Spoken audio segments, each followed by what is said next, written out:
Well, I guess it's time to make another video, do a little update. I had a couple of requests. One request was to see the California Zephyr run with Western Pacific Power.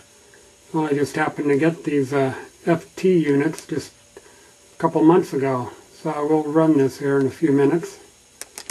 Another request was somebody wanted to see a little more detail and close-ups of some of the buildings and structures I have here. This here is actually one of the newest ones. It's the Walters Union Station. And I just love these big stations. This is pretty close to what Union Station in Chicago looked like. And I'm not quite totally finished detailing it and everything. I set it here on top of my little station here I had, my Chicago station.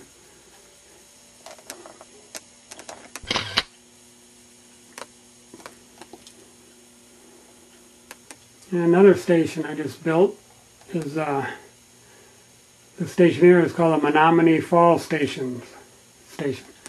I got that through the Walters catalog also. It's made by it's made in West Germany, but it's marketed through a company called Oregon Rail Supply. Just a very small company. Their products are listed in the Walters catalog. I just really like this station. I'm not finished with that, of course, either. I haven't added any of the details on the platform and such, and added people yet. But I think that's one of the prettiest stations that I've ever seen. Even though it was made in Germany, it's American style. I don't know what the real prototype is from.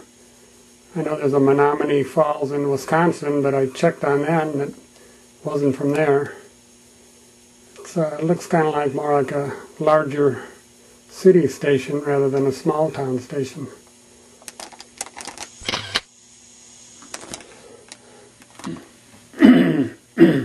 Now most of these buildings back in the town they're either Tyco, Lifelike, Model Power. Most of these are all bought, and I built them back in the 70s. I know this one set here was made by Tyco. It's called the Main Street series. I think there was 8 buildings in the series. You had a corner drugstore and a movie theater there, and 5 or 6 other little buildings. They all fit together, made a nice little main street. Over there I built a city park with a little Dairy Queen there. Here I have a gas station. I can't remember the name. That's a European style gas station. It's pretty old, back from I think they bought that in the 1960s. And again, these I believe are mostly Tyco or Lifelike buildings. All of these have been painted. Any plastic building at all has to be painted.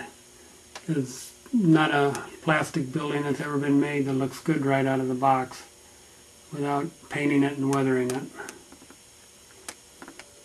This is a real nice little building. I can't remember the name of the company that it came from. It's wood and cardstock. Little station. Took quite a few hours to put that together. I mean, not a lot, probably 10 hours. Did it in about a week or so. It's a lot more work than just putting a plastic kit together. And that coaling tower, I believe that was the old, I think they're Alexander kits. Again, back in the 70s. I think another company makes that now. That was just all wood. Took quite a bit of time to put that together.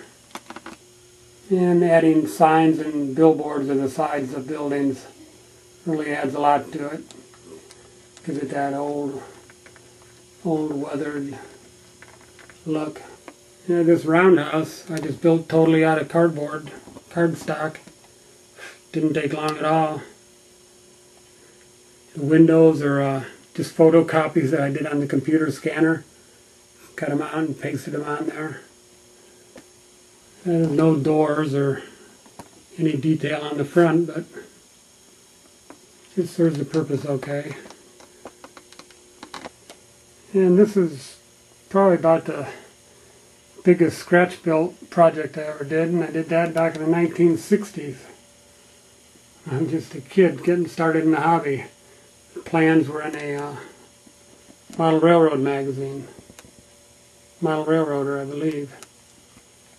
And it's kind of an elevated lumber yard there. You have to have the track come in at an elevation. And you have the storage bins underneath the track there.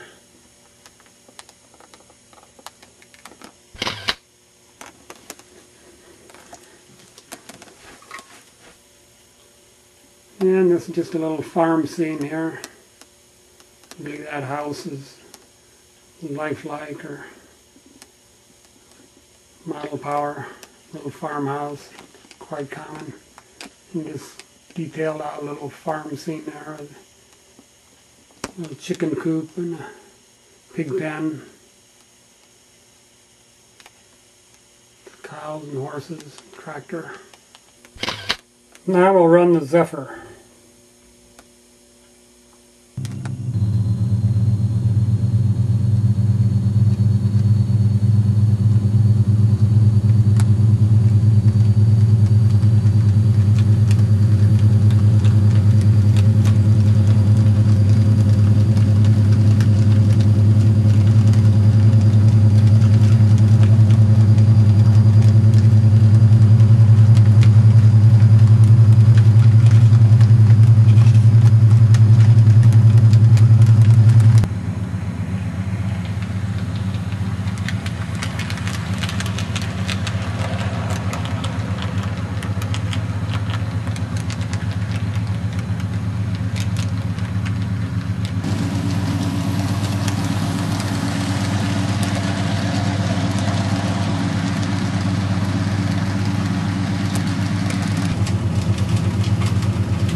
Well, I guess that about wraps it up.